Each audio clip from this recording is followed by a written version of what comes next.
Next up, we'll be talking about complex roots, and just like with the repeated root case, we're going to start it with an example where complex roots happen, and then we'll discuss how we address it. So this is going to be a physical example that we'll spend some time with in class. So x of t is going to be the displacement of a spring.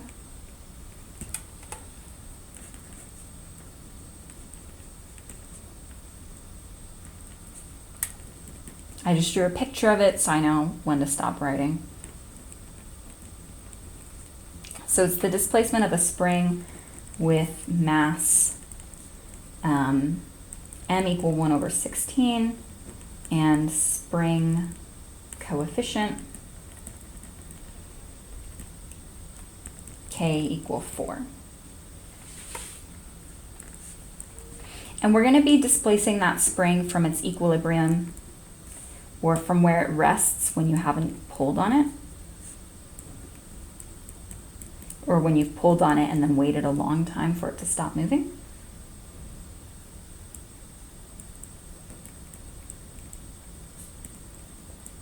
And in that case, the spring equation is given by 1 over 16, the second derivative of x with respect to time, plus 4 times x equal to 0.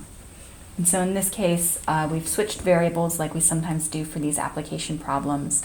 What I was calling y before is x now, and what I was calling x before is t now. So we're going to have solutions that look like e to mt instead of e to mx. Rearranging this a little bit, we have it's x double prime plus 64x equal to 0 if I just multiply that by that 16. And we're going to suppose it starts out at time 0 at the position 2/3 with velocity negative 4/3. So supposing this is the positive direction, kind of what's happened is I drew the spring down past 2/3 and then at some point let it go. But then at time 0, when we start looking at it, it's reached the distance 2/3 and it has negative velocity, so it's moving upwards because I said down is positive. So that's the physical initial value problem for this spring problem. And,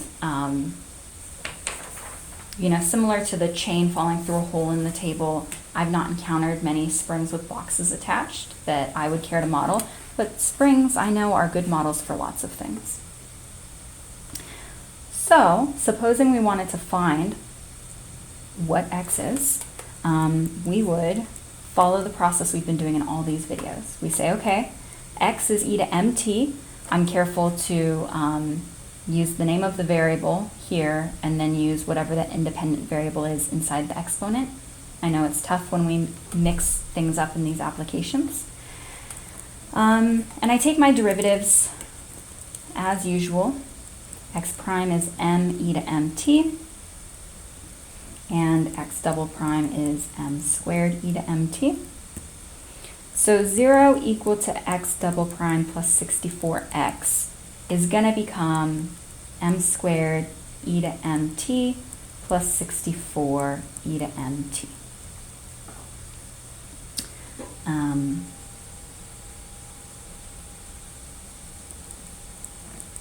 When I factor out that exponential, I get m squared plus 64 e to mt. So my auxiliary equation to solve is 0 equal m squared plus 64, that thing in brackets, which tells me that m squared is equal to minus 64, or m is plus and minus square roots of negative 64. And square root of a negative number gives me an imaginary number, so I'm looking at plus or minus 8i. That means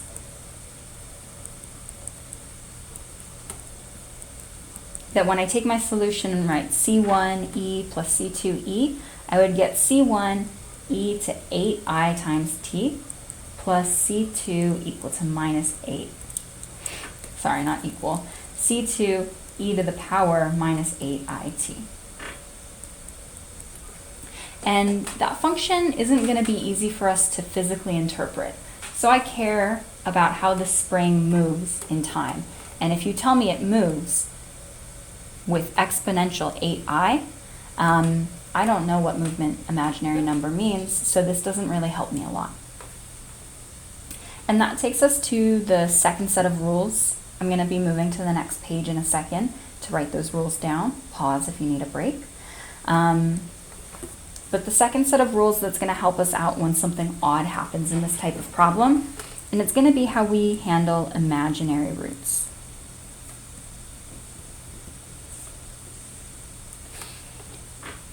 To make this work, we need to note that e to I theta can be written as cosine theta plus I sine theta. And there's some kind of fancy algebra you can do to turn solutions with imaginary roots into cosines and sines using that property. I'm just going to tell you those cosine sine functions you use. We're not going to go over how to get there. But if you get m is plus or minus beta times I, like we just did, we're going to use solutions.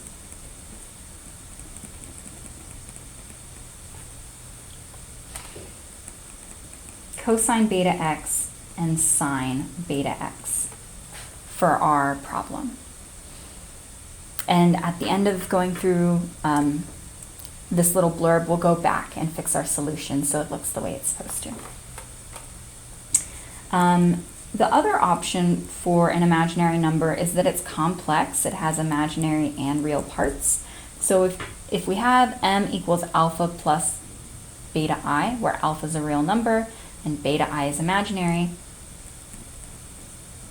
we're going to use solutions that look like e to alpha x cosine beta x and e to alpha x sine beta x. This is going to work out for us because imaginary numbers always come in pairs. So if you find 8i, minus 8i also appears. So every time you have an imaginary number, you're going to need these two functions to replace it. And the way that we do this case is actually by just noting that e to alpha, plus beta I, is the same as e to alpha times e to beta I. That same property we've used with exponentials many times when we're solving for constants. So that's why in this complex case, we just multiply that cosine beta, sine beta by e to alpha. And that lets us sort of combine the real and imaginary roots there, or real and imaginary parts of the root there.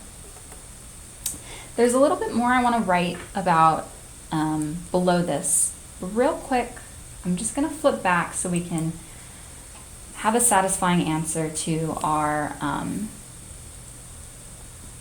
example here. So since I had that plus or minus 8i, that's that beta I that we were talking about. So when I get to this point, I would just say, okay, that's C1 cosine beta t, but in this case it's 8, and C2 sine beta t, or 8. And that's all we have to do to apply this new rule we've come up with for complex roots. And then just a note, if you have imaginary and repeated roots,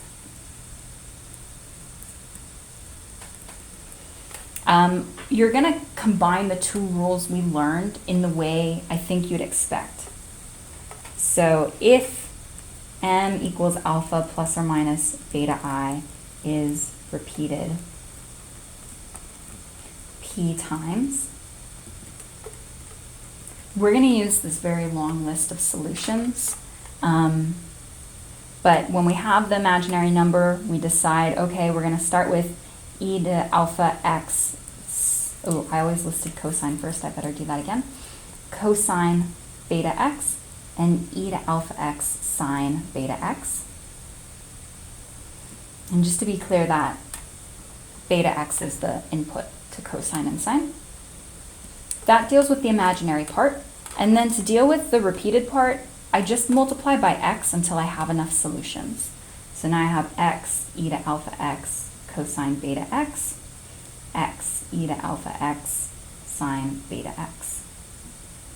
And you keep repeating until power x to p minus 1, just like we said for irregular repeated roots.